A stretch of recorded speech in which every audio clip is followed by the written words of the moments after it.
think I've sat through about 35 years of Yud Shevat for Brengens, and a lot of them were by Rebbe Ginsburg, and a lot of them were by Rosh Steinsaltz, my other teacher.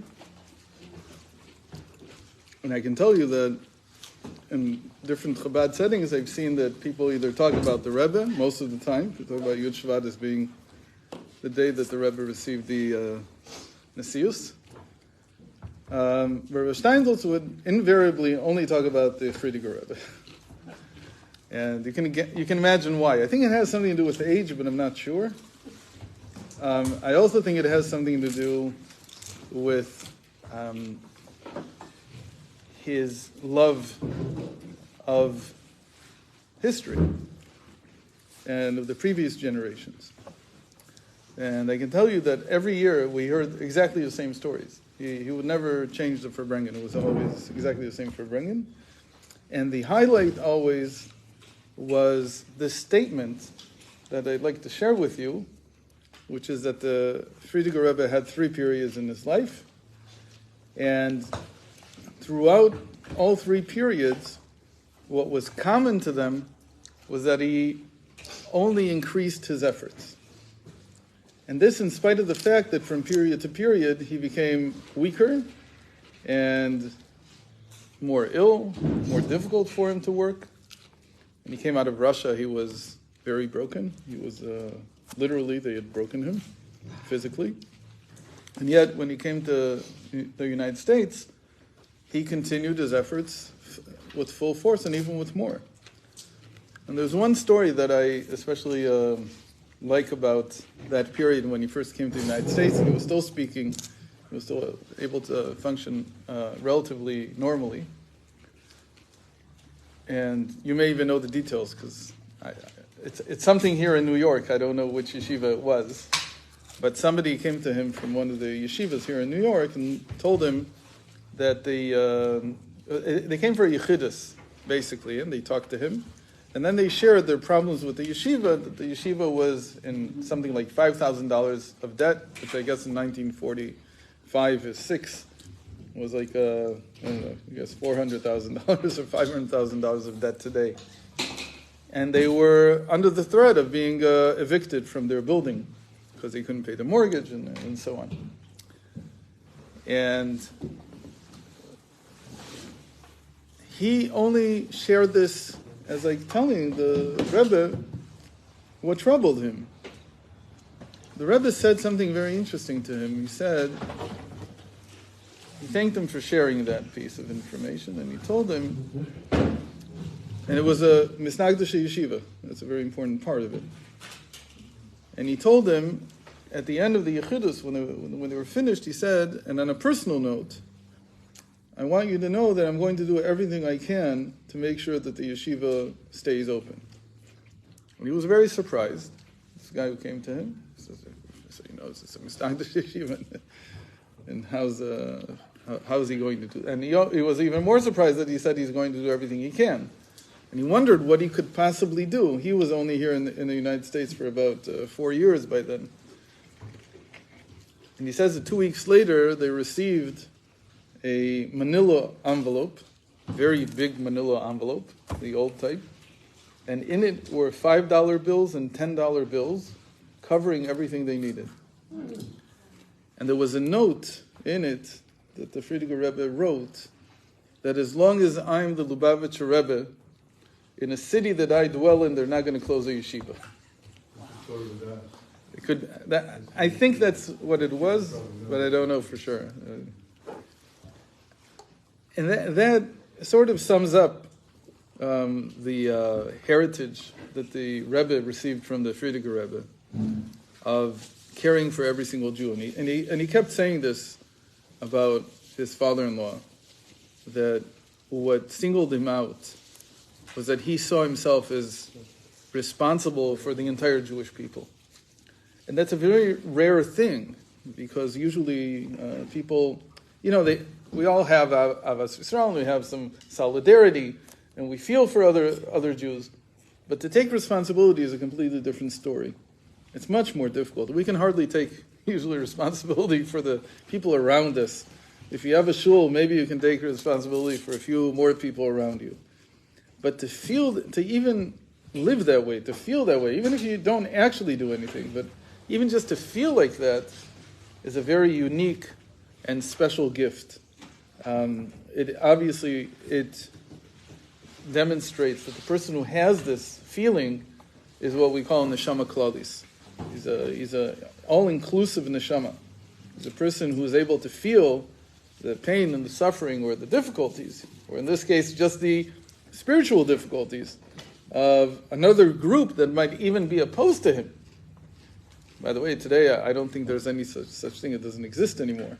But back then, the conflict, the tension between Hasidim and Misnagdim, especially here in New York, was very, very pronounced. It wasn't like now. I don't know. I don't think it's so pronounced anymore because we were just talking about this on the way.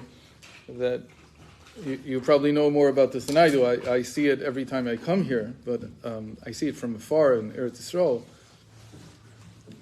The Rebbe built what we would call the echelon of rabbinate in the United States. There was no rabbinate before. There were individual rabbis. There were people who were approached by a congregation that had enough interest and enough money, and they became a rabbi of a congregation.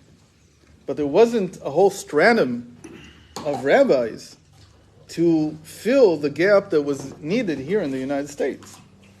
And once the Rebbe did that, and again, the Rebbe didn't live to see it happening, but now that it's happened, in a certain sense you could say that Yiddishkeit in most of the United States is Chabad. And when that happens, you also have to begin to think that it's no longer Chabad in the sense of 770. It's become something much greater. Chabad was just the instrument. You could say it's what germinates the whole shift in thinking, the whole direction that you take. So it could be that the rabbi of the congregation in, I don't know, is just in Houston. In Houston happens to be a Lubavitcher. But he has such a wide range of people now. And he's catering to so many people. He's not turning them into Lubavitchers. He's actually just representing Yiddishkeit. And it becomes Yiddishkeit everywhere that Chabad is. And so you have to understand that's what the revolution was. At least at the grassroots level. You can't have Jewish people. You can't have 8 Jewish people. You can't have people that are committed to their Yiddishkeit unless you have a stratum, some amount of rabbis or people that are willing to dedicate themselves to nurturing Yiddishkeit wherever it is. And this requires a really tremendous shift in consciousness. So let's get back to what it was like before. So in the 50s and the 60s and the 70s and probably the 80s still, the only way that a community could get a rabbi was if the community was already dedicated to Yiddishkeit. You had to have people who were interested in having a Jewish life. But what about all the people who don't? What about all the communities? Well, not even communities. What about all the individuals that are spread all over the United States, 5-6 million people, who don't have that opening in their hearts, that demand in their mind that they need Yiddishkeit? What do you do with them? This is a story that I love from the Friediger Rebbe. The Rebbe once walked in on the Friediger Rebbe when he was in the middle of Hisbonenus. And he waited patiently till he finished. And he asked him, what were you thinking about?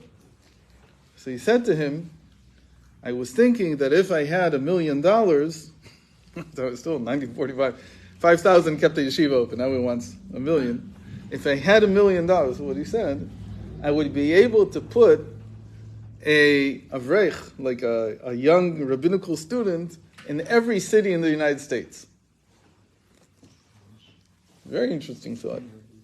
the Rebbe heard this, and the Rebbe said that he right away said to himself, he didn't say it to the Frierdiker Rebbe, you don't need the $1 million. You have to make a plan where you don't need to fund them. You have to think of how do you do it the other way around. How do I, first of all, put them there, and then you'll see that it'll be worth multi-millions. That's the whole shift in thinking. Like, I have to create people, not money. It's a very different way of working. And for 40 years, that's basically what the Rebbe did. The moment that he assumed the mantle of leadership, he started creating people. And it turns out that, like by Moshe Rabbeinu, that only in the 40th year does he say that you have a knowing heart now. Only now do you have a knowing heart. Because as the Gemara says, the Gemara learns from that it takes a person 40 years to understand and to connect to the consciousness of his Rebbe, to begin to see things from his point of view. And so for 40 years, that's what the Rebbe did. He built people.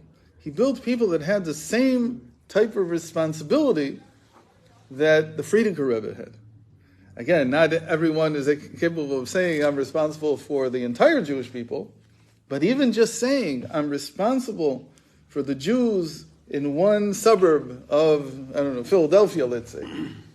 Being able to say that is becoming one with the spirit of the Frierdiker Rebbe. And so what happened is that we have this revolution. By the way, I have to tell you that in Eretz Yisrael doesn't work. It has not worked. The Rebbe always said Eretz Yisrael is different. The mentality is different, thinking is different, the needs are different. There was a time in the 1960s that the Rebbe approached the Ger Rebbe at the time, and he tried to convince him to take one of his younger light, one of his young men, and put him in each place of settlement. Not talking about Judea and Samaria, talking about within Israel itself. It's before 1967 even. Every spot that the Jews live, to get someone there who would just at least bring davening, the basic things. And it's very interesting what the Ger Rebbe's answer to him was. He thought about it. He said, I need to think about it a little bit. Then he wrote him a letter back. We have the letter.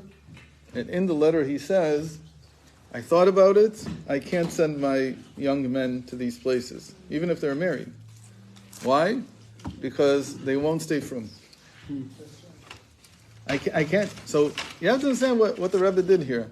He took people, and he not only instilled in them the responsibility, he also instilled in them commitment to their own Yiddishkeit. And he made it go hand in hand. How do you do that? How do you form a person that way? What do you tell him so that you can then trust him? And not just trust him, because it's not just about trusting him. It's about being willing to send him off into this place and knowing that he will stay committed to his Yiddishkeit and he will still feel responsibility for his surroundings. And it's ingenious how the whole thing was built. But it's a 40-year project that the Rebbe conducted, and we're now experiencing and eating from the fruit of his work. And the fruit of his labor is simply unbelievable. I haven't lived in the United States for about 30 years. And I have to tell you, every single place I go, I'm in shock because I remember the United States of 30 years ago.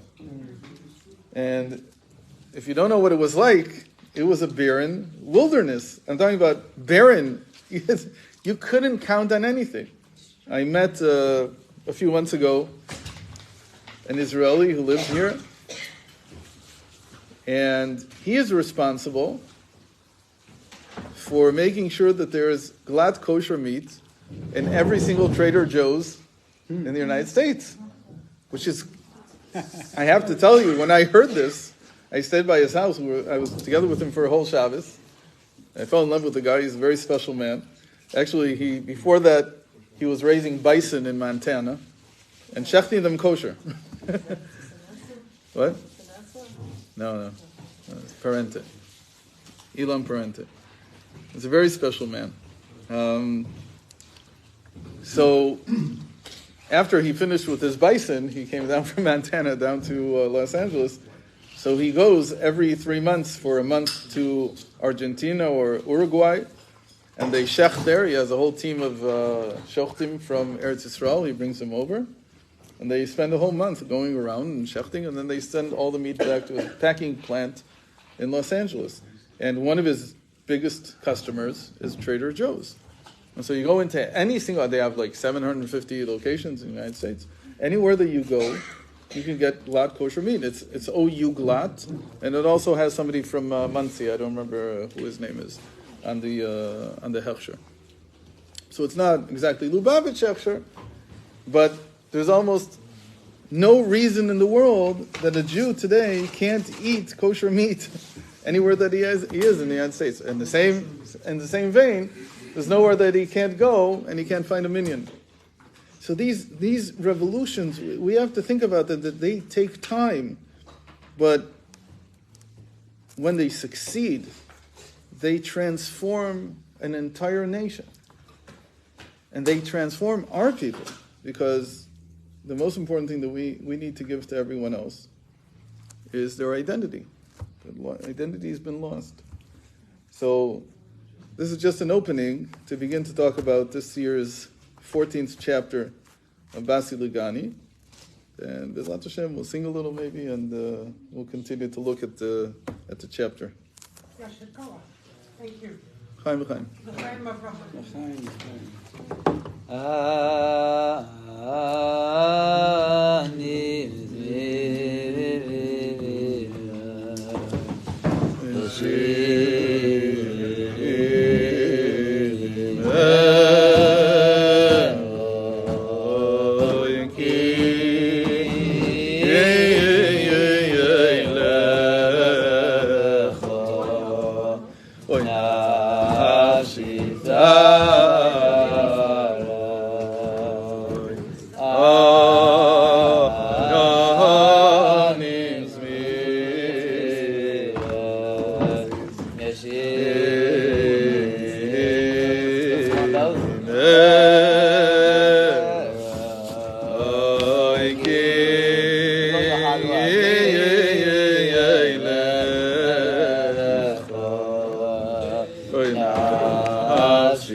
There's a story, before we continue with the music, there's a story that can get us a little bit into Basi Lagani that I recently saw, that I don't remember who it was who traveled to Detroit, or it was a shaliach in Detroit. I'm not familiar with the names. And he had a big Rav come to him and say to him, I have 2 questions that I want you to say to or ask the Rebbe when you get to New York. And there's only 2 questions. In principle, I agree with everything, but as a misnagdish Rav, I want to understand these 2 things. So he said, the 2 questions were like this. He said, first of all, why is it that the Rebbe doesn't consult anyone? It's a very strong question. Why? Because we see that in the rabbinical world, rabbis are always in some association. You have the RCA, and you have the OU, and you have this and that, and they sit together, and they consult. It's like, imagine a doctor who wouldn't consult with other doctors. He'd probably be sued for malpractice. So it's a very strong question. Why doesn't the Rebbe doesn't consult with anyone? For Lubavitcher, it's not a question. But for any rabbi outside of Lubavitcher, it's a huge question. Why doesn't the Rebbe ask anyone's opinion? He does everything by himself. That was the first question he said. You're still surprised. You're surprised. He had his father.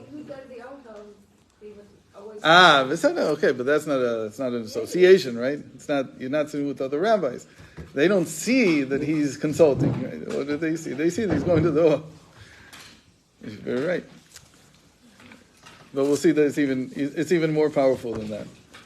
The second question was, how did the Rebbe come up with the idea that the purpose of our generation is to bring the Shekhinah down? So he says, I know it's in Basi Lagani, but why, out of all the literature of Chabad, even just out of the literature of Chabad, the Rebbe chose this one mimer as the mission statement of our generation. There's so many other things also. So the Shaliachi, when he came to the Rebbe next time, he asked him the 2 questions. The Rebbe said, the answer to one answers the other.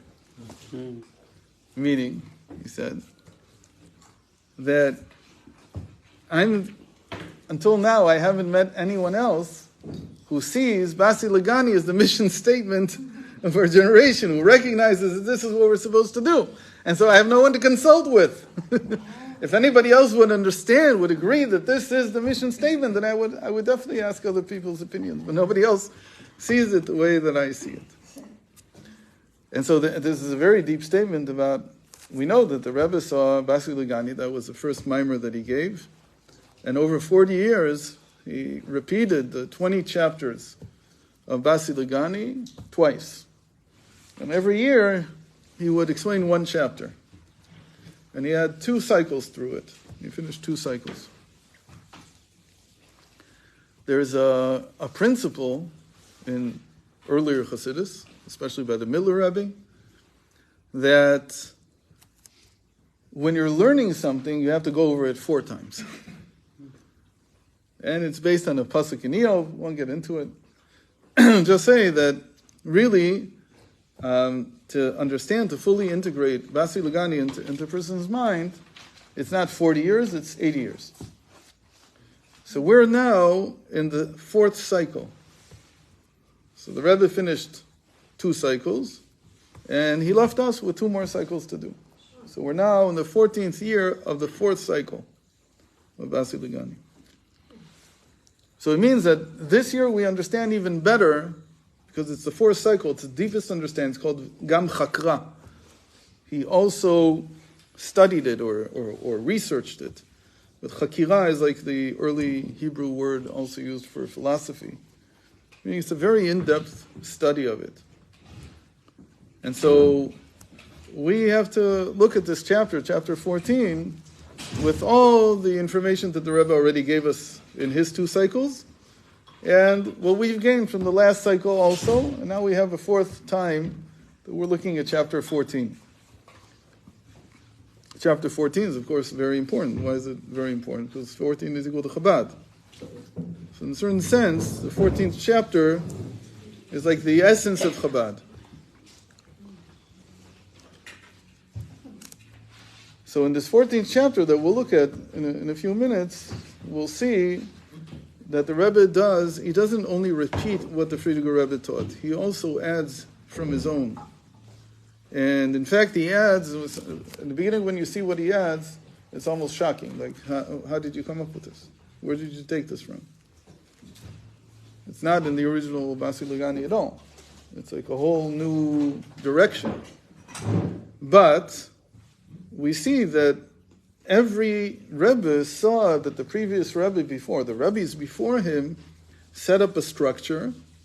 And that's the greatness of Chabad Chassidus, that it's very structured.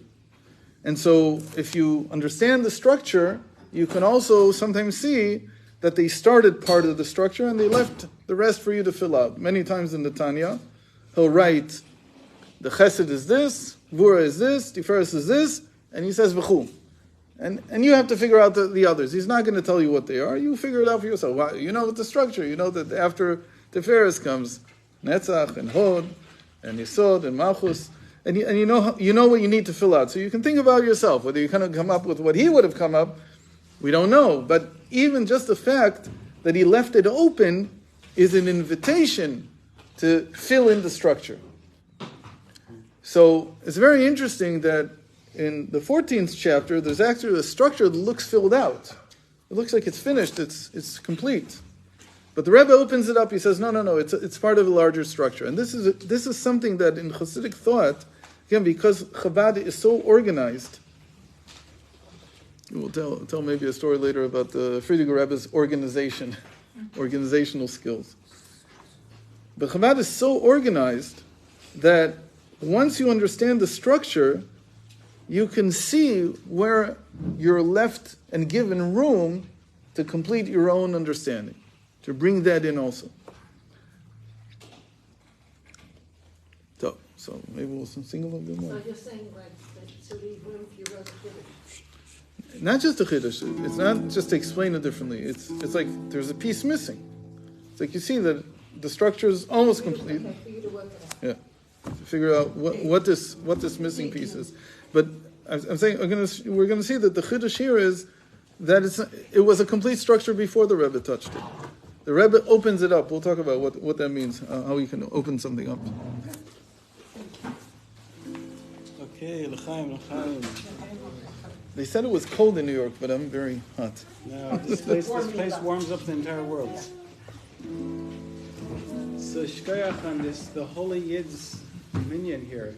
Abbas Yisrael, what a this is the most amazing minion in the world. Okay.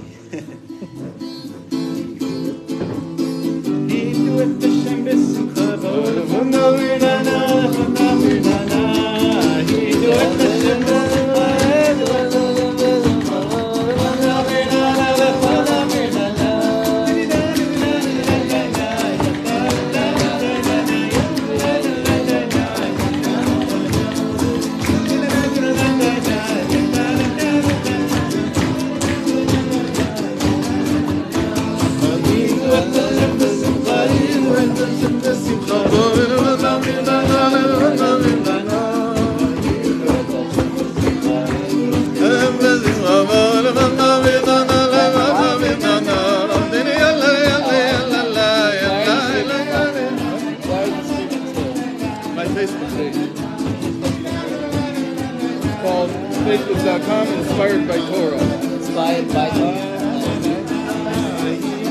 Inspired by Torah.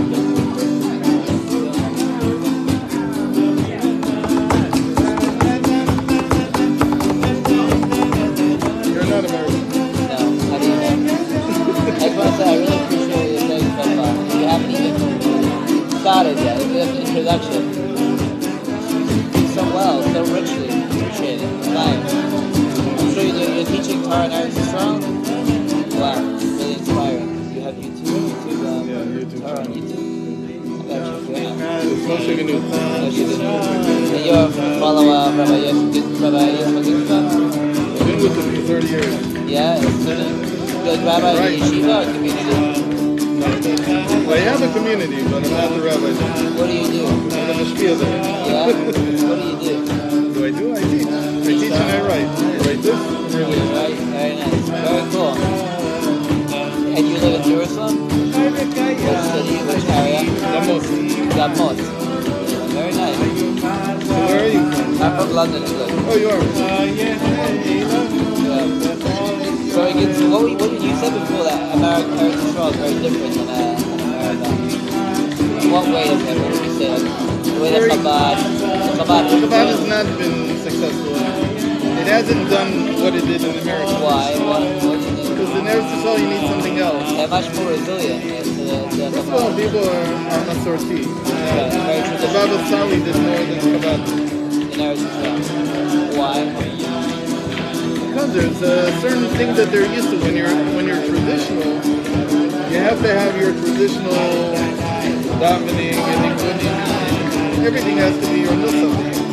You can't connect the people. And this works in America where people are, we call it kahal geirim. They're like a community of converts. They have no idea what they're doing. Right, they have nothing in the background. So you give them Chabad. They'll take it. They don't know anything else.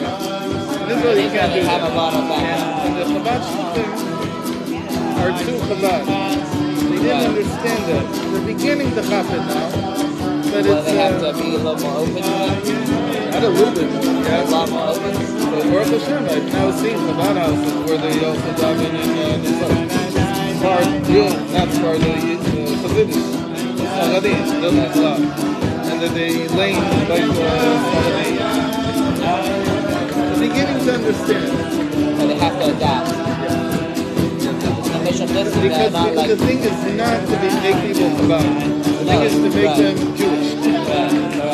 And it's hard. It's a hard sell. It's not. But I think the new generation of shluchim totally get that in America. America, yeah. But previous generation shluchim, I don't know if they realize that. They slowly are. They're at the end of their life, so I don't know if they are like saying, "Oh, I could have done so much more," or not. But I see that they live with it now. You don't try to make people Chabad. It's the worst thing to do. Let them connect with where they're at. They'll beautify the Babish by that. It's a good part. I never had somebody like break it down the way you did. Fine.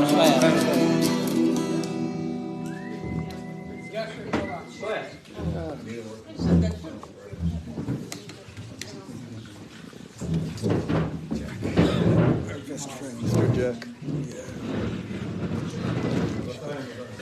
I'm fine.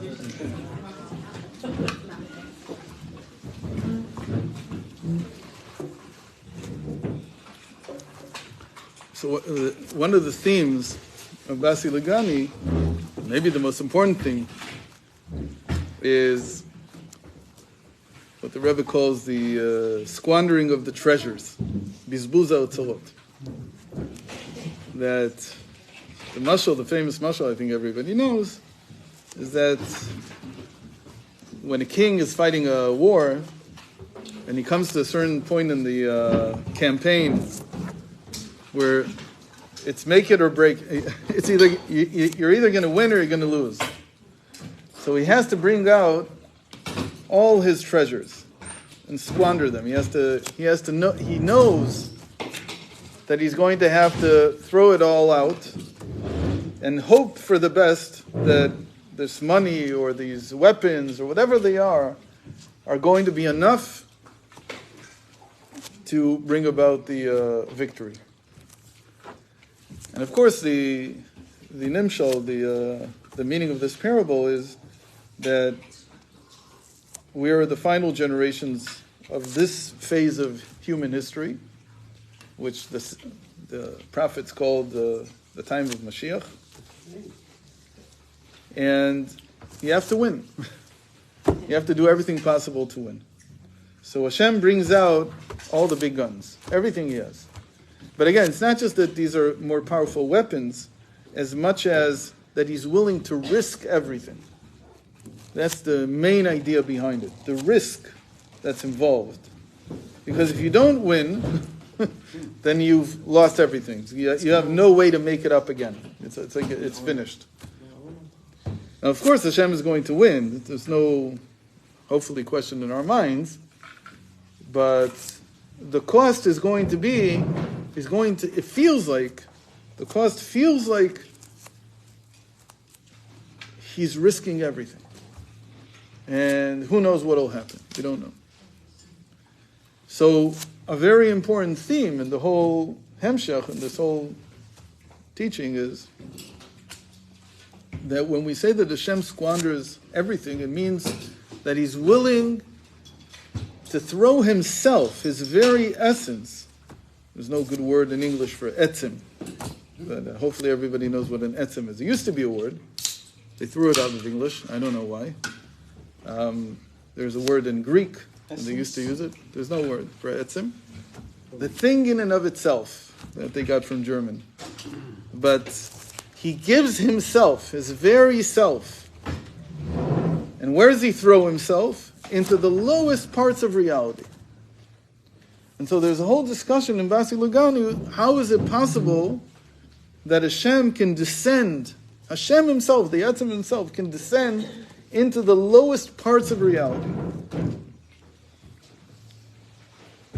Doesn't that taint him? Doesn't it defile him? What does it mean that Hashem is all the way down there? And one of the technical terms that's used in order to describe this descent, and we'll talk a little bit about it to understand it, is terms that appear in Shara Yichud V'Emunah in the Tanya. They're called Ol Chayut Koach. Light, or life force, and potential. Koach. Potential, or you could call it energy, power. There's all kinds of ways to translate this word. And these are considered three different ways in which Hashem's self manifests in reality. Right? Chassidus is all about, somebody once told me that Chassidus is like light engineering. You learn about all different types of light. There's light like this, light like that. What is all this light about? What does light mean in Chassidus? It's not a test. I'm just wondering if anybody can give me a different word instead of light. Energy. No, those are physical terms, but in Chassidus, what does it mean? We say or choser, or yashar, or makif. Koyach. It's beyond, but that's the third word. That's the word. So the easiest way to explain it to someone is revelation. Light is a revelation. That's what it means. It reveals something. When you want to say that something is revealed,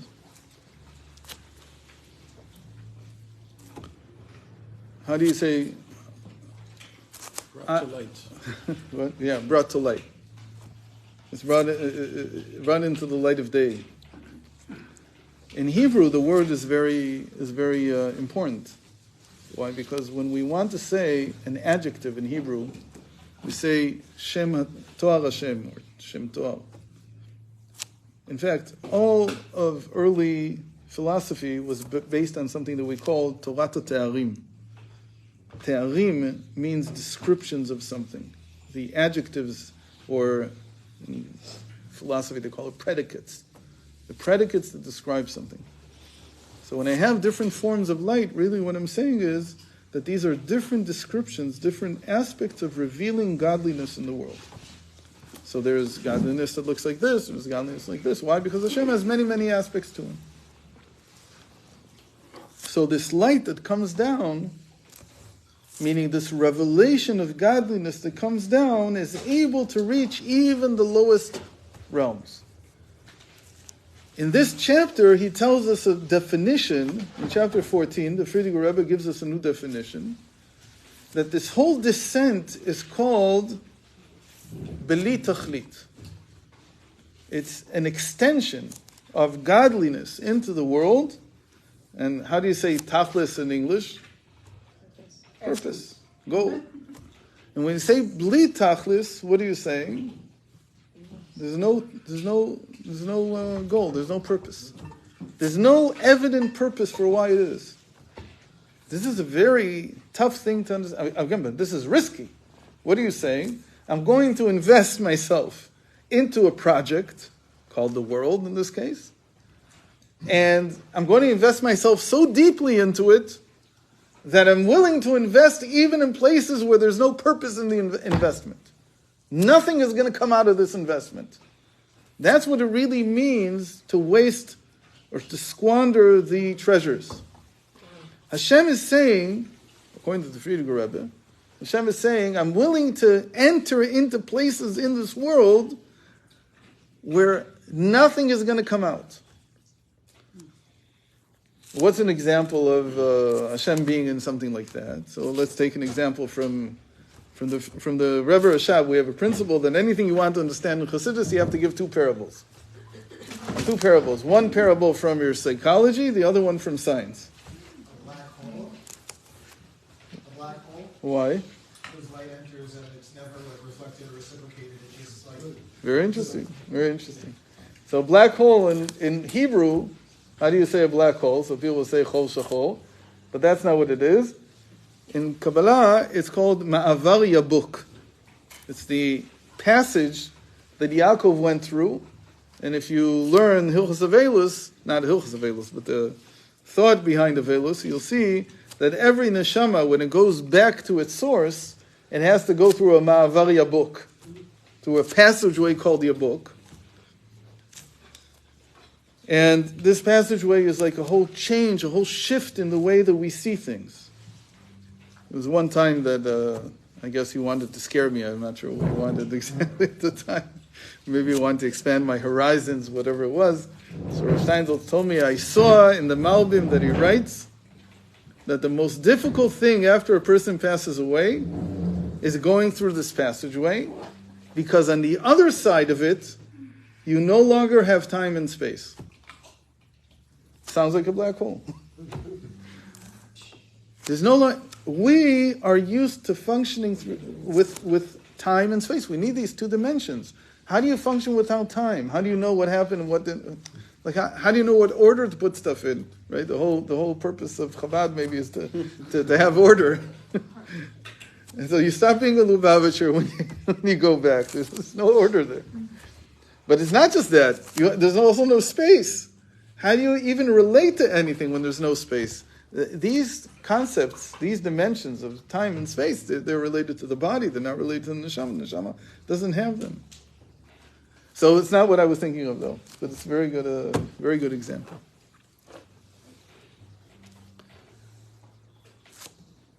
Before we said that koyach is energy.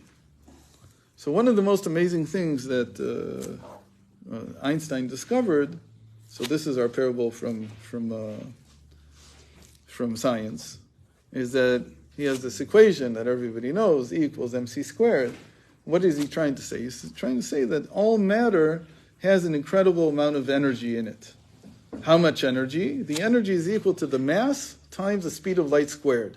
How did the speed of light get into this? Okay. I recommend Brian Greene's book, Fabric of the Universe. And then he gives you a very nice explanation of why speed of light is stuck there in the middle of this equation. But even without that, what did Einstein say? He said, everything that we see is full of energy.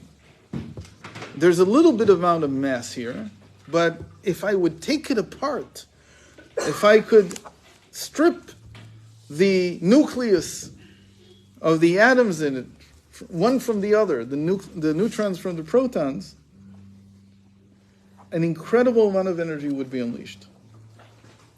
If I could bring them together, even more energy would be released, strangely enough, but that's a different issue.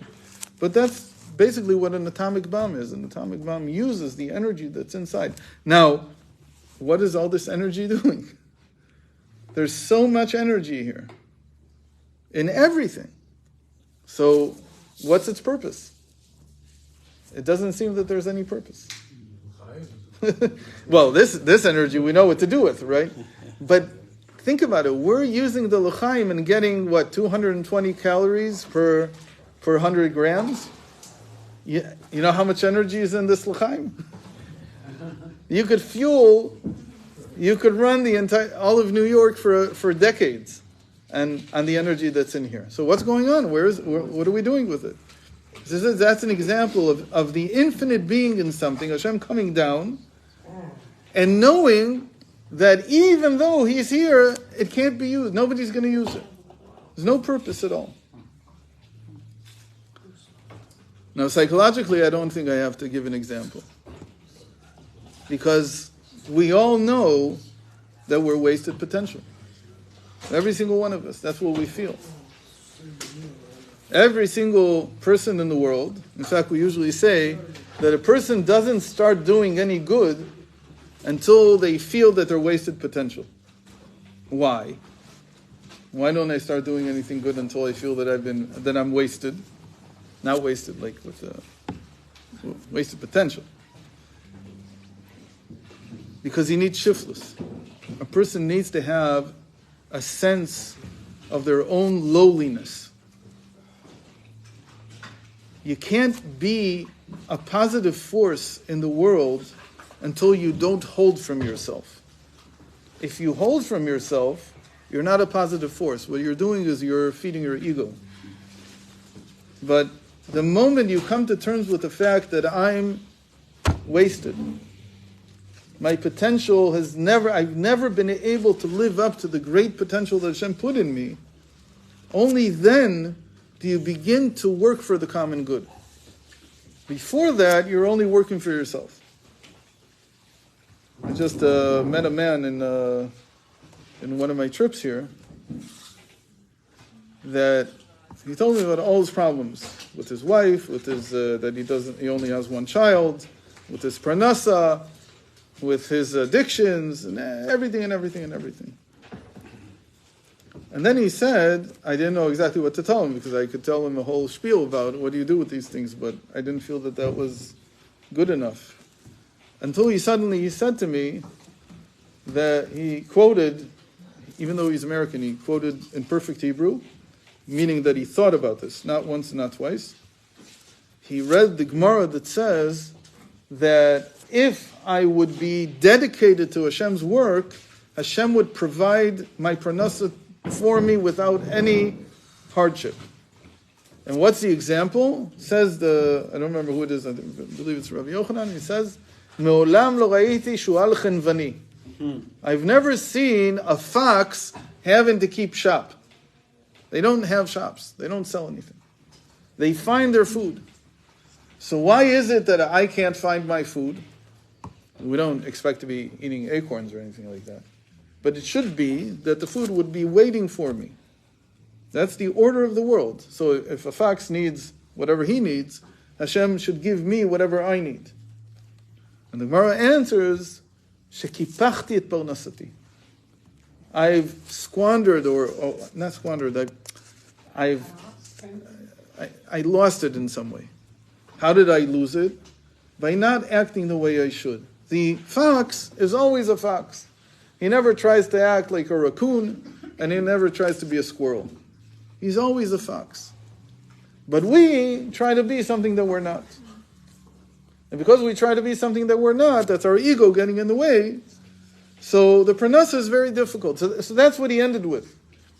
So I said to him, look, you just gave yourself the answer. The answer is that you understand that if it was you left to your own devices, you wouldn't be married, you wouldn't even have one child, and even the parnasa that you have, you wouldn't have. You understand that. You said it yourself, that I ruined my parnasa. I ruined my potential. And look at how much you've achieved. So how is that possible? Who do you have to thank for it? Hashem. So why are you not thanking him? And it shocked him. He never thought about it. Because he kept saying, I want more, I want more, I want more, I want more. It's a good thing that you want more. But how much are you thanking Hashem for what you already have? Especially if you have lowliness and you understand that you don't even deserve it. The moment that a person understands that everything that he has is a free gift from Hashem, it's a masnat chinam, then he begins to grow. That's the first stepping stone. That's the basis upon which life has to stand. So he said, so the fact that I'm wasted potential, that's the beginning of growth. Because what's being wasted? What does it mean I have wasted potential? That Hashem is here with me, He's entirely in me, He's come down all the way down to here, into this, what I am calling a purposeless existence, and I don't even thank Him for it. I don't realize it. I don't have any consciousness of how godly the reality that I'm living in already is. So says the Friediger Rebbe, that you have to understand that Hashem is coming down, He's squandering everything, He's throwing Himself even into purposeless places. Purposeless, why? Because I haven't done anything with it. At least I feel like I've been a failure in doing what I could possibly have done. There's much more that I could have done. So many years have passed already. Yeah? A person counts his days, and he has to think, so what have I done with all this time?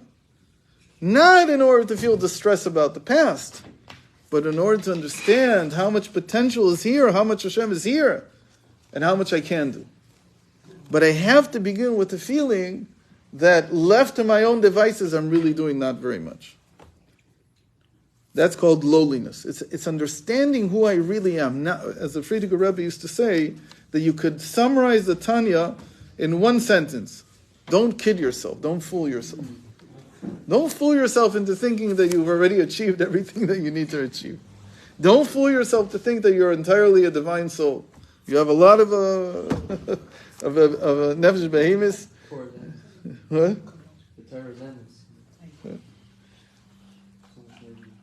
So that's... There's a lone and there's loneliness. No? Right. We're talking about lowliness with a W. The word in Hebrew is shiftless. I once used to complain to Rav Ginsburg that it's very hard to find this word in Chabad. This word called shiftless. It's not easy to find, especially the Midler Rebbe mentions it more than the others, but it's not so common. So he told me, what are you talking about? It's the oral Torah of Chabad. It's not written. What are you doing for Brengen? If it's a good for Brengen today, people are not built for this. You can't do this anymore. But 30, 40, 50, 60, 100 years ago, when you went to a Farbrengen, you came out feeling lowly. You came out with shiftless. people would cut you down the way you needed to be cut down. Not in order to cut you down to keep you down, but because you can't begin to grow until you, it's like cutting the grass. It doesn't grow until you cut it. So in order to have shiflus, in order to give someone else shiflus, you have to have them drink first. Because nobody can tolerate it if you don't drink first. That's why this happened, by the way. Chabad was not about becoming alcoholic. It was about tolerating, being able to tolerate who I really am. So l'chaim, and then we'll sing a little bit more, and then we'll continue with what the Rebbe added.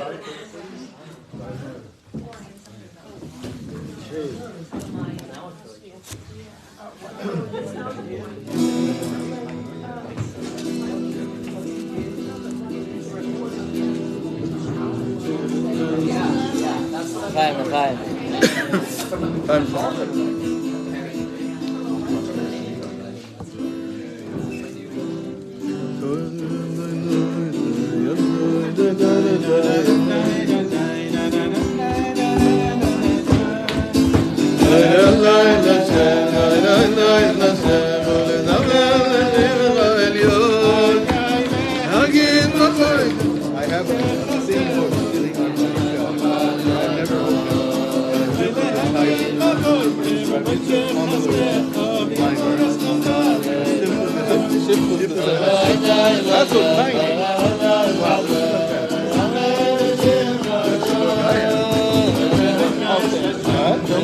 No, not here. None of us show me this. Yeah, that's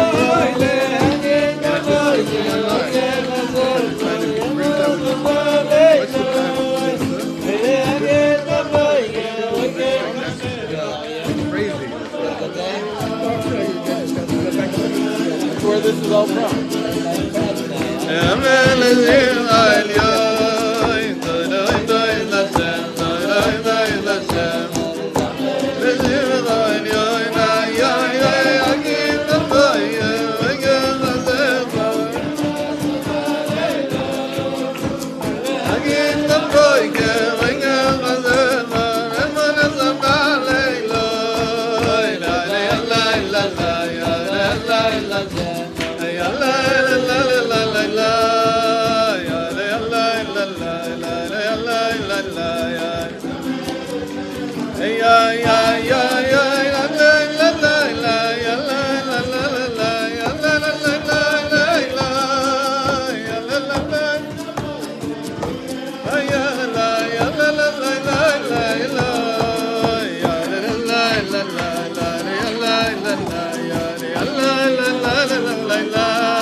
So we said that there are three levels of the extension of Hashem's revelation into the world, and they're called in Chassidus Or Chayut Koach. Or, which is light, Chayus, which is life force, and Koyach, which is like energy. And this whole extension is called Bli Tachlit, Ein Tachlit, without purpose. Meaning that Hashem is willing to extend himself even if it will never be acted upon in potential. Again, we said that each one of us, there's an infinite amount of potential, but to unleash that potential, we first have to understand that so far we haven't done anything with it. The moment we become open to that, then a few things happen. I mentioned before that the reason that we drink mashke in a Farbrengen is a traditional reason. The minhag we don't change, even if we don't do the, we don't have the reason for it anymore because we don't. How do you say in English? We don't deprecate each other. Constructive criticism. Yeah, constructive criticism. We don't criticize each other. There was another reason why they drink. There's a famous story from the Maggid of Mezrich. Whenever a new person would come into the Chavura, into the holy group that they had in this Beis Medrash, so when they saw that he really wanted to become part of the Hasidic way of life, so they would sit with him, they would take him for breng with him for a whole night, and make him drink more and more and more and more, until he was besides himself entirely. And what was their message? They just repeated it again and again and again and again. until he couldn't take it anymore. Until it became part. He couldn't. He would never forget this message. What was the message? The message was that the most important thing in the world is to love another Yid. To love another Yid. And you can't do that when you're involved with yourself. It's very hard. So other people are just fulfilling some interest that you have. But if you feel truly that you haven't lived up to your potential, you feel like you're really low, then you need other people. Then you feel that you need the connection with them. If you feel that you're successful and you're someone and so on, then you don't really need anyone. But the more that you feel that you're lowly, the more you have a connection. The more you not only do you have a connection, but you also become sensitive to other people. That's the point. You're not talking about feeling like a zero meaning. I don't have any self-respect. No, that's something else. That's a sickness. That's a sickness. Yeah. How can a person not have self-respect? Here it's exactly the opposite. That I have all the respect because Hashem is in me. Hashem is willing to come all the way down here. But I feel like I haven't fulfilled this potential. I haven't done what I can with it. Could that lead to depression? To what? Depression. If it comes from a point of view that I have expectations that I should be successful, yes. Oh, right. The expectations, when they're not met, they lead to depression. If I take myself at face value, I do whatever I can. But even within what I can, I haven't done what I can. I haven't realized my potential. It shouldn't lead to depression. It should lead on the opposite. Shiftless leads to a feeling of elevation, of elation even. That's what you said before, that you have a book. The book was written by Rebbe Isaac of Homel, and he wrote it based on what he heard from the Alter Rebbe, but in the Alter Rebbe it's hard to find it. It's not so easy to locate exactly where the Alter Rebbe said this. But if you begin to learn Chabad seriously, you'll see that in Mea She'arim, today it's all collected in Mamrei Admor Zaken HaKetzarim, in the short Maimarim from the Alter Rebbe. These are the Maimarim that he spoke in the 70s, 80s of the 18th century. And there he has, word for word, exactly what it says in the Maimar Shiftless Besimcha. It's just that there he expands it with his great mind. He expands it to a great deal. But it's all based on, I show you the Maimar that it's based on. But you have to learn the Ketzarim. You have to learn what he said in the beginning.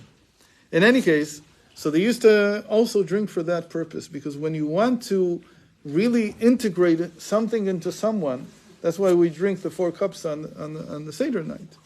Because yain, it's true that nichnas yain yatsa sod, but not everything in the world really is nichnas. Not everything can really enter into the person. Yain has alcohol has a way of really integrating into the person, or at least helping him integrate. So Hashem is squandering everything. He's coming all the way down. The Rebbe added a word, another level after this. O chayut koach. Again, this is like, when you learn Chabad seriously, this is like one of the triplets that is very, very important. Light, life force, and energy. The Rebbe suddenly adds a 4th. Now you can always switch from 3 to 4. How do you switch from 3 to 4? So threesomes are very nice in Chassidus. What's the big 3? The first 3 that we know? Avram, Yitzchak, and Yaakov. Even before Chabad. Even before Chabad, it was Avram, Yitzchak, and Yaakov. Really? What were they? What kind of Chassidim were they? They were Polish Chassidim. They weren't Chabad. Why? Because Avram, Yitzchak, and Yaakov are the emotions. Chesed, Bor, and Tiferes. We usually divide Chassidus into 3 realms. Chabad, Chagas, and Nehi. Right?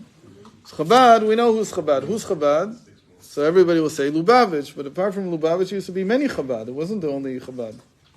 Right? Everybody today thinks there's only Lubavitch. But 2 generations ago, 3 generations ago, there were other Chabad also. The most famous one that probably, if we're talking about Reb Hillel, so it's Kapost. Kaposter Chassidim were also Chabad. There were other sons of the Tzemach Tzedek who became Rebbes, and they had their own Chassidus. But Slonim was also considered to be Chabad. They're also a Russian Chassidus. In general, most of the Russian Chassidus is Chabad. But, what? First of all, it's almost the same Nigunim. Many of the Nigunim are the same. But when you learn Slonim, the early writings, the Avos, what's it called? I don't remember the full name. So you see that it's very, very similar, along the same lines. But then you have the Polish Chassidim. The Polish Chassidim is like, before they said, the Holy Yids. So who's the Holy Yid? He was one of the progenitors of the Chassidus in Poland. What was his name? The Holy Yid? Anybody know who he was? Yehudi HaKadosh, the Holy Yid. You're Hungarian.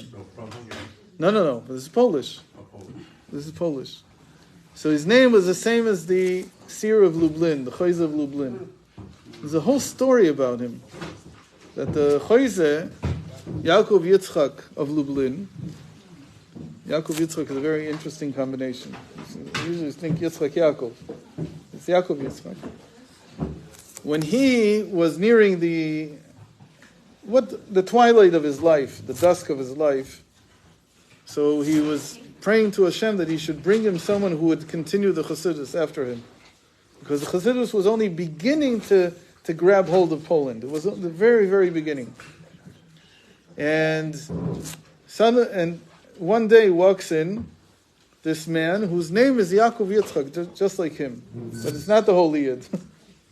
It's someone entirely different. And he begins to sit in his Farbrengens, and he listens to him, and he talks to him. And as time goes by, he sees that whatever he's about to say, the Chayzer sees, whatever he's about to say, this guy already knows what he's going to say. Perfect Talmud. He already knows everything the Rebbe is going to say. And this goes on for a year, and suddenly he realizes what's happening. It took him time to realize what is happening. And one time when they're sitting in the study hall, at a Verbrengen, whatever it was, he yells at him and he chases him out, and he forces him to run away. So everybody's shocked. He's your best Talmud. He knows everything you're going to say. He says that's what gave him away. No Talmud can ever know exactly what the Rebbe is going to say. So who is this? It's a Samach Mem. It was a Samach Mem. It was the anti-seer of Lublin. And he says that the moment that he chased him away, that same week, the Yid appeared. And they called him the Yid for a lot of reasons. It doesn't matter. People didn't know his name, even it was just called the Holy Yid. And he started really Chassidus in Poland. The Choyze was very important, but he wasn't able to spread it. But the Holy Yid, he went and he moved to Pshischa, and then he had his Talmud, some Chabunim of Pshischa, and then all the different dynasties of the Polish Chassidim came out of there. So they're usually described as emotional Chassidus. They're not so intellectual, not like the Chabad Chassidus. So Avram, Yitzchak, and Yaakov, they're the first threesome. What's the next three that we know after that?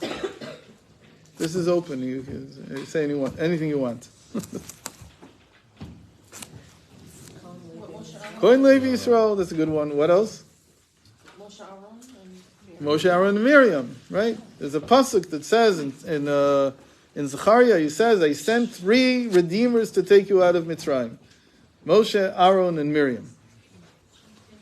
What else? David, Shlomo, Who was the third? small. Yeah, it has to be something that we all know. So again, no, it doesn't have to be people. It has to be like almost. So before that, a little bit before that, something called Tanakh. Okay, Torah, Nevi'im, Ketuvim. Not only that, Chazal say that the entire Torah is called Oriyan Klitai. It's called a threefold Torah. Threefold Torah. Everything that you look at in Torah, you'll see that it divides into three. The most important number in Yiddishkeit is 3, without question. Everything divides into threes. Take the Torah. How does the Torah divide into 3? No, the Torah, the Chumash. Why do the Chamisha? That'll make it into 7. We need to make it into 3. So Bereshis is its own thing. That was before Matan Torah. And then everything that Moshe Rabbeinu received from Hashem directly. And then Chumash Dvarim is what he said himself. And then Hashem said this will be the 5th Chumash. So that's also divided into 3. How are the Nevi'im divided into 3? So we have the early Nevi'im, we call them. We have the later Nevi'im, and we have Treasar. It's the simple division of the. What about in the Ketubim? Same thing. It also divides. We have the 5 Megillos. We have the books of wisdom. They're called Mishlei and Eov and Tehillim.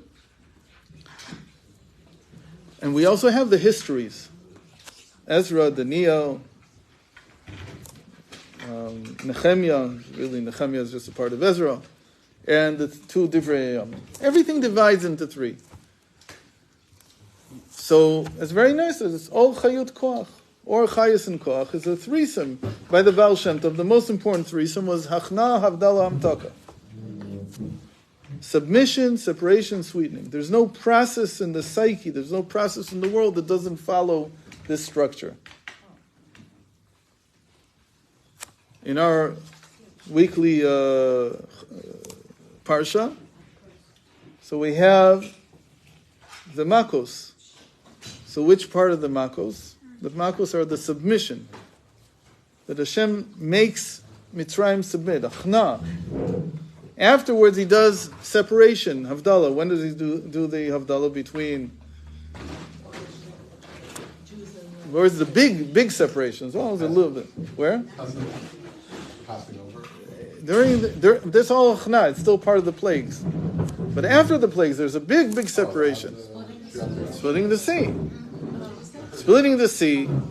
So, even it says in the Gemara that the angel said that Elo of Avodah Zarah, Elo of Avodah Zarah, they're both idol worshippers. They look the same. They looked exactly the same. You couldn't tell the difference. So Hashem had to come down and pluck each person out and say, this is a Jew and this isn't.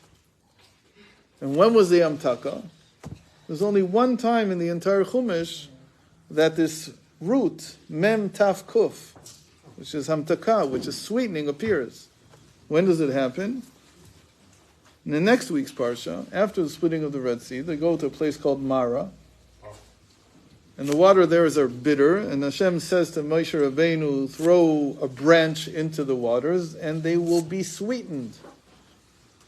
And the sweetening is churning the bitterness into sweetness. It's not just sweetening in the sense of that you take something sweet. It's that you take something bitter and it turns into something sweet.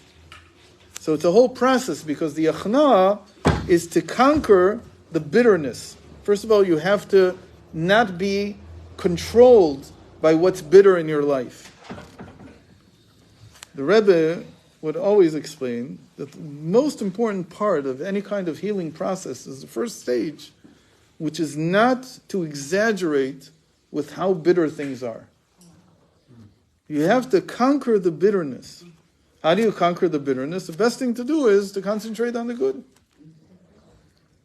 So in psychology now, they're beginning to realize that Freud took us for a spin. Really, he fooled the whole world.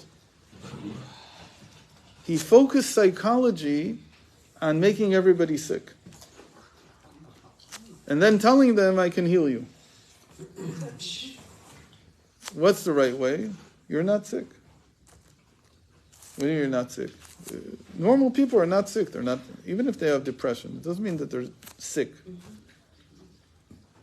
The Rebbe would say, very simply, you have to concentrate, you have to focus on the good in your life.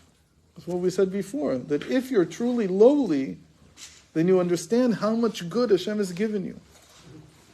And the more you see the good, the more the bitterness moves into the background. And the more you see goodness, this is called positive psychology today. It's basically, they took the Rebbe and slowly they turned it. They didn't even know that they were taking him.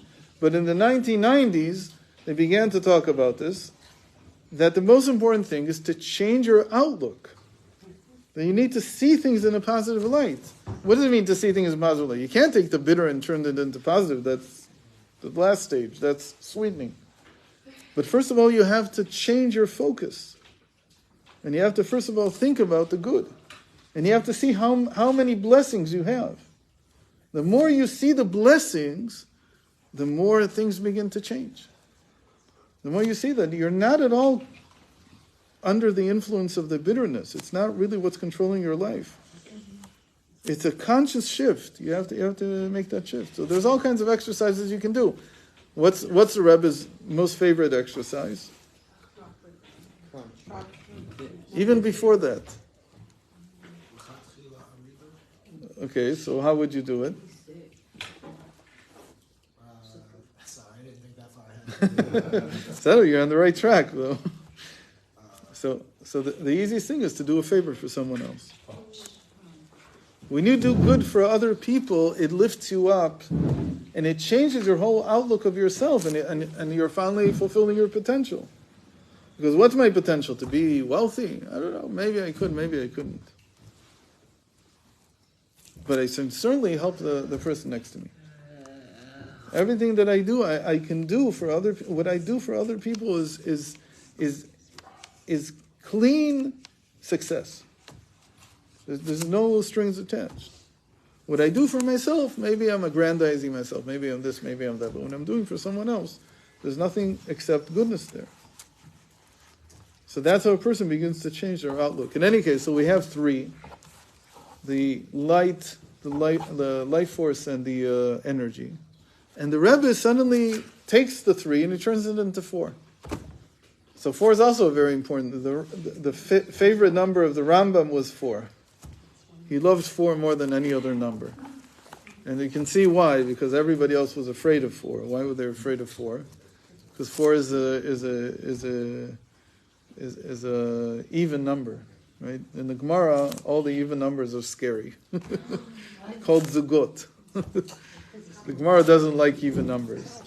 But the Rambam, he wasn't superstitious. He didn't think that 4 was a problem, and he writes in his introduction to the Moreh Nevuchim, and he writes in the continuation of the book, and again he brings this that the most important number is number 4. Why?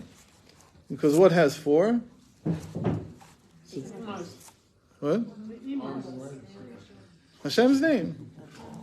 Hashem's name. That's why they call it in English, they call it tetragrammaton. Because it has 4 letters.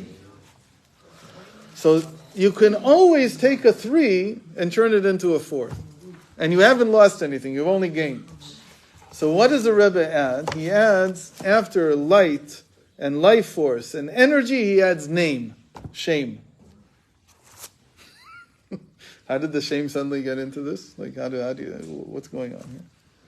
So first of all, let's explain it technically, what he's trying to do. He's saying that as Hashem's light comes down, it becomes less and less pronounced. It's hiding more and more, as it were. So in the light is an actual revelation of Hashem. That's in the world of Atzilus. Now, if we're going to organize it according to the Rebbe's Shita, then it's a little bit different than what the Friediger Rebbe explained. The second stage is what we call Chayus. Chayus is always Ima, Eim Kol Chay. So the Chava was the mother of all life. Mother and Bina and Bria, they all go together with life force. Life as opposed to light, is the beginning of a feeling of being. Light is only consciousness. There's no being yet. You can have consciousness that's clean without any sense of being. That's why when a person does isbonenus, they can come to a state where they don't feel themselves at all. They don't feel the life force in themselves anymore.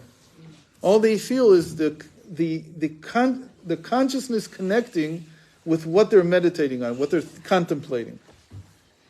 But once you have life force, I feel that there's life inside these hands. So that's already being. That's already Bria. Bria is the beginning of creation. There's something created here already. And then we have the koyach that is like, there's a very, very famous thing in Koheles, koyach itim, 28 times. So I'm too young to remember, but it was the birds, right? Yeah. For everything there is a... No, not the song. Yeah, birds. I'm old enough. Right. A time for this, a time for that. It's called 28 times. 28 time for this and time for that. That's the world of formation, of Yetzirah. There's always two sides to the picture. And finally, Shem, so that's what we said, Baruch Shem Kvo Malchus Olei Olam Vaed. That's Malchus. That's the hay, the lower hay of Hashem's name. Why did the Rebbe add this fourth level? Why wasn't he content with the 3 levels that the Friediger Rebbe gave? So he adds this in the mind? Yeah, the second time that he taught it, in Tafshin Mem Daled, he added a 4th level suddenly out of thin air, supposedly. But I think he had a very, I don't know why he had it. I can guess, but I'm going to give a reason that I think is very much connected to this whole program, to this whole project, to what we talked about in the beginning. But before we say why he had this, the name, maybe we'll sing a little bit more, and then we'll get to the name. Why the name is the lowest level to which Hashem's light can come. So from Dalet to Hey, Yud Kei Vav Kei, so from Vav to Kei. So it goes from Dalet to Hey? Why Dalet? Because you started with Dalet with the wrong. Okay. Because he said 4. No, there's no 5. No. From 3 to 4. He went from 3.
So before we continue with the name, we have to say thank you to Zivi for bringing the chayas in.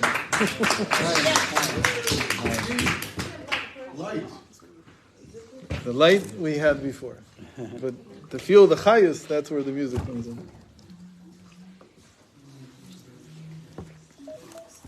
So what's in the name? Why did the Rebbe add the name to this whole threesome? So there's two different approaches to name.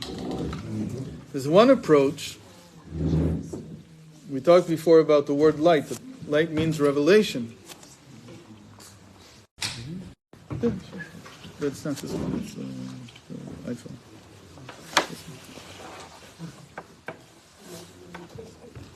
That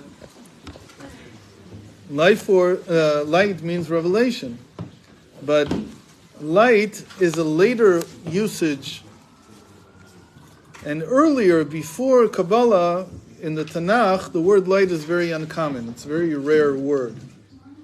The word that was used before Kabbalah, before we had this word light, was Shem, name. There's even a Igeres HaKodesh in the Tanya, it starts, Vayhi David Oseh Shem. That David was becoming known, he was becoming revealed. So instead of saying he was light, he became known in the sense of light. It says he was making himself a name. But you still use that. To make myself a name is to become known, is to reveal myself, to have everybody know who I am. But the Mekubalim didn't like this word shame for a variety of reasons. There's a whole Hemshech by the Rashav that explains why. But without getting into the details, they switched it into light. And light was more spiritual than name. But this word name has two different approaches to it. There's a whole machlokas in the Gemara. There's a dispute whether something's name means something or not. So, if you go to a mekubal, they'll ask you, what's your name? They'll do quickly a calculation. And from that, they'll supposedly know all kinds of things. If you know what the calculation is, you say, if that's the whole calculation, I don't know if you can know anything from it. But there's a thinking that says that names are essential. They represent something essential about the person. So we say that, for instance, the Rizal says that when parents give a name to their children, they have Ruach HaKodesh. Because how can you exactly know what this child is going to become? Unfortunately, though, today, a lot of people feel completely disconnected from their name. They don't feel that their name captures their essence at all. They feel that there's no connection. They change their names because they don't like it. Because they feel it doesn't represent them. It feels like it's almost inhibiting them. They can't really reveal themselves because the name is some kind of like obstacle towards their revealing who they are. It's a shame. It's a shame. It's a sham. I thought you were saying it's a sham, but you were saying it's a shame. It's a shame. So Rav Meir in the Gemara, he says Shma Kagarim. The names have meaning, but the other Chachamim don't agree with him, and they say you can't learn anything from a name. And they say that this is one of the big problems with Reb Meir, that nobody understood his way of thinking. That he could take some situation. Balinese. What? Reb Meir Balinese. So later he's called Balinese, but it's Reb Meir in the Mishnah, and he can take a situation and he can show 150 sides to be metame that situation, and 150 sides or arguments to be metahar that situation. And the other chachamim are like, we can't live like this. You're a genius. You have this ability to penetrate reality in a way that we don't understand. But we don't understand this. And we don't understand also this thing of a name being something essential. For us, a name is just a name. That's all it is. You take two people that have the same name, so they have the same essence? Is anybody else here called Moshe? I don't know. So am I the same as... I used to track down... I have two cousins that have the same name that I do. We're nothing alike. Absolutely nothing. Exactly the same name. The first name, middle name, last name. But we're nothing alike. There's no connection. So a name can be something very, very external. How do you say today in English? He's so-and-so by name only. By name only. There's no essence there. It's gone. The essence is gone. It's only by name. The way I understand it, that's exactly what the Rebbe was dealing with. The Rebbe was coming to say that this squandering, this risk that Hashem is taking, is going all the way down to even those who are only Jewish by name. There's only a name is left. Nothing else. The only thing they know to say is, my mother was Jewish. That's all they know from their entire Yiddishkeit. And he's coming and he's saying, Hashem is squandering the treasures, meaning that Hashem is just as present in that Yid, who's only a Yid by name, he has nothing else, as he is by me, says the Rebbe. That was the whole shita of the Baal Shem Tov.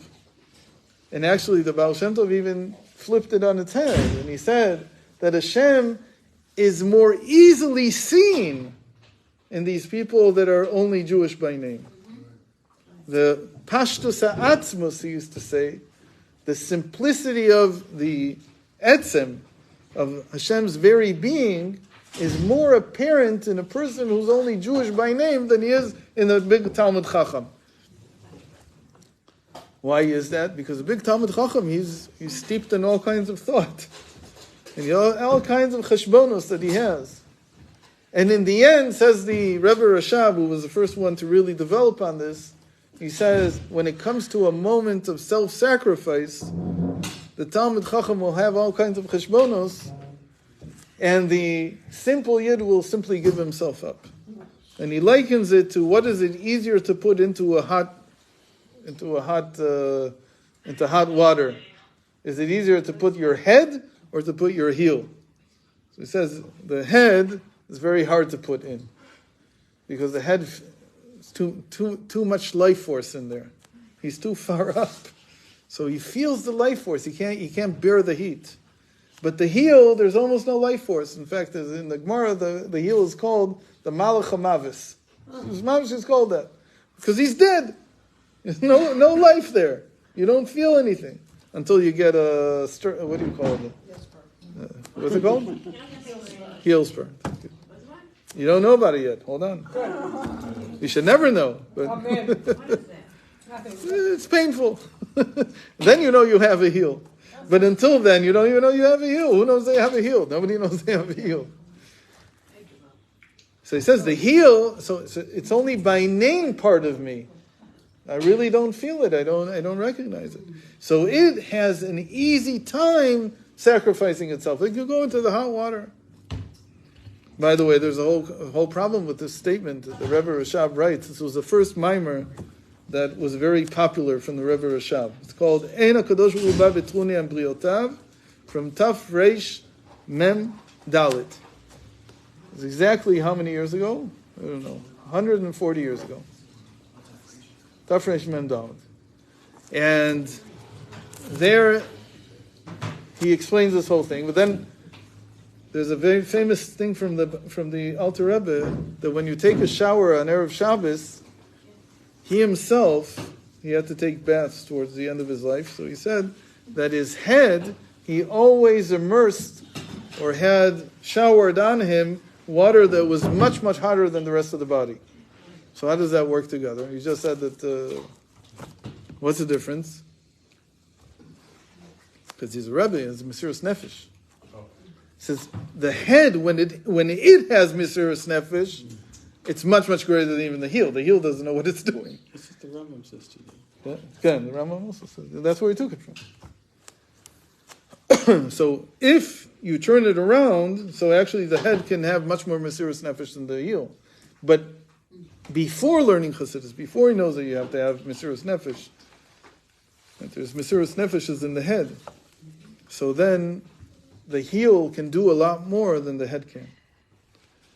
So the Rebbe wanted to bring us to recognize that even the people that are just Jewish by name, that's where Hashem is squandering his treasures. And that's what we need to get to. To give another Farbrengen in Crown Heights is very nice so that everybody knows who I am. Who cares? But it doesn't serve the real purpose. The real purpose is to go, I don't know where you would go here, where there's people that have no knowledge except for the fact that they're Jewish in some way, I don't know. I'm not sure that counts.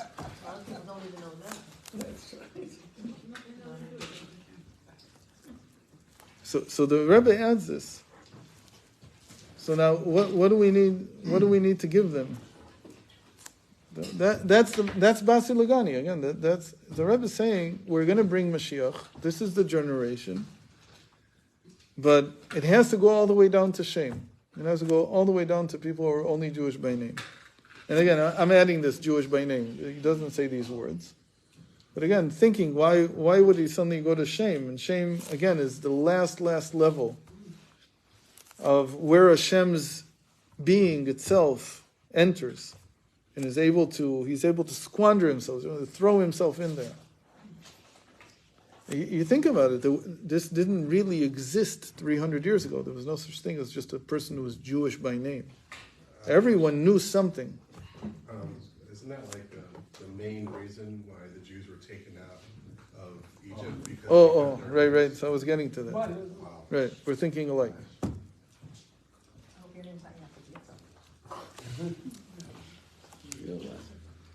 So I just want to end with this, that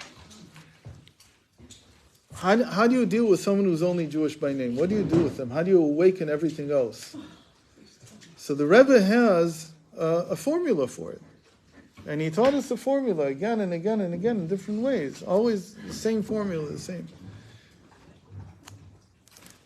When someone is only a Jew by name, you can't begin by philosophizing too much.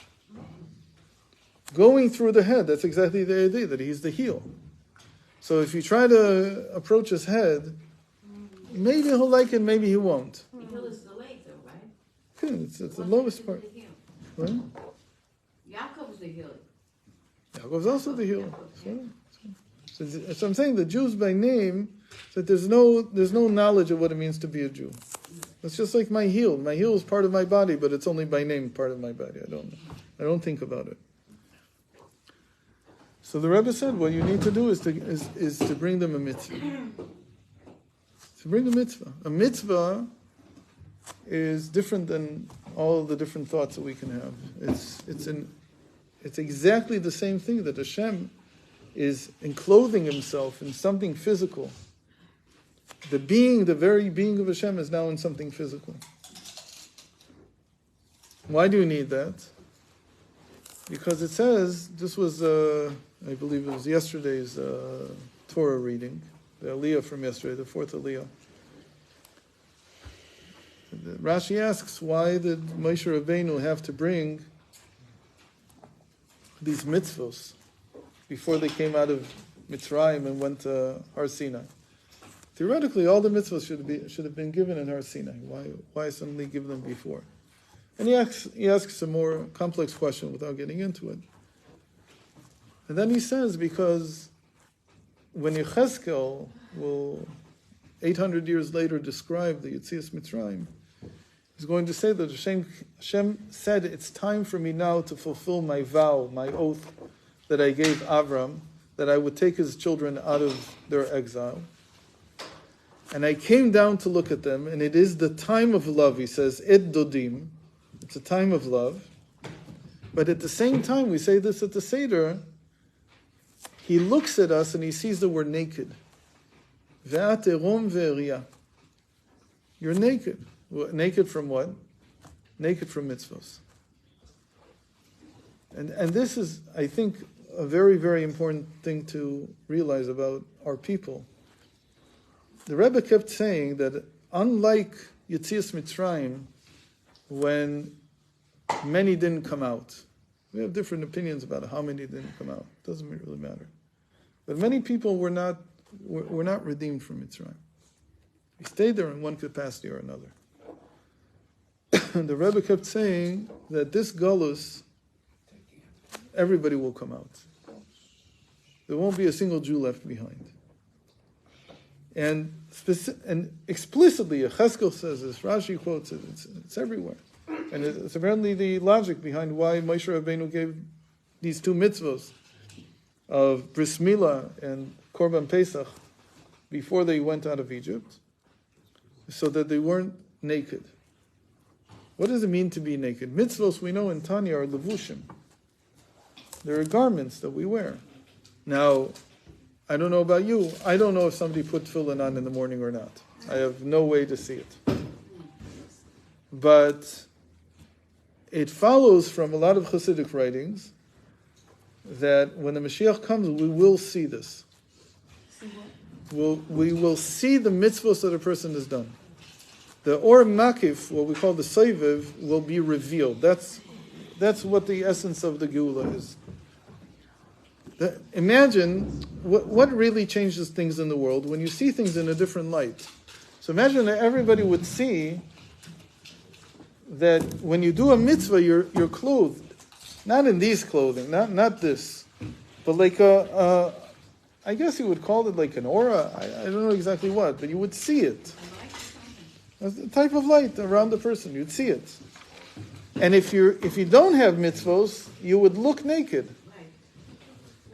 Now, what happens when a person is naked? They're embarrassed. So Hashem is saying to us, look, I don't want there to be a single Jew who's going to be embarrassed when the Mashiach comes. It's up to us to clothe everyone. Because not everyone knows that they don't understand that you need to put tefillin on, you need to light Shabbos candles. This whole idea that you need to do these things is only if you learn. But because they're even a Jew by name, they usually will do something if you bring it to them. And again, the Rebbe thought that these two things, tefillin and Shabbos candles, it's very fitting also because Shabbos candles are derabanan and tefillin are deoraisa, and it's very fitting for male and female. That the male should be something deoraisa and the female should be something derabanan. Doesn't matter. You still say Baruch atah Hashem Elokeinu melech olam shegishanu mitzvotav v'tzivanu. You say Hashem commanded me, whether it's derabanan or not doesn't matter. I say Hashem commanded me. It's a mitzvah from Hashem.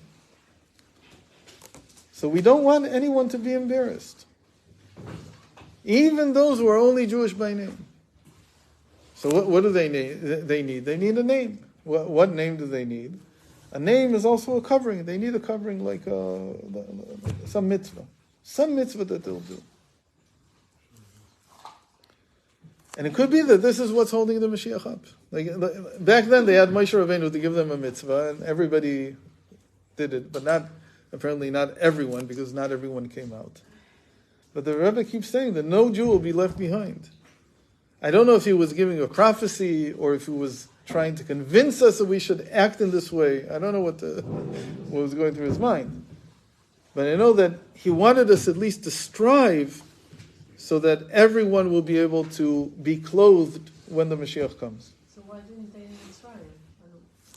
Apparently it was a different story. It was possible back then for many Jews to be left behind. But now he says there's no second chances now. There's not going to be another iteration of this. So either it's now or never. So Second chance. what? Going to start again, second chance. Okay. Now it's a second chance. Now it's a second chance for everyone. So I bless us. I bless everyone that we also become the Rebbe's consultants. That we believe that this is the statement of the generation. It's what this generation really needs, the Basi Legani. It's a statement of purpose. It's a mission statement. So we have someone to consult with, and at the same time that we follow his directions, which I think are very clear, to bring a mitzvah to every single Jew on the planet, not to leave anyone behind. L'chaim, l'chaim.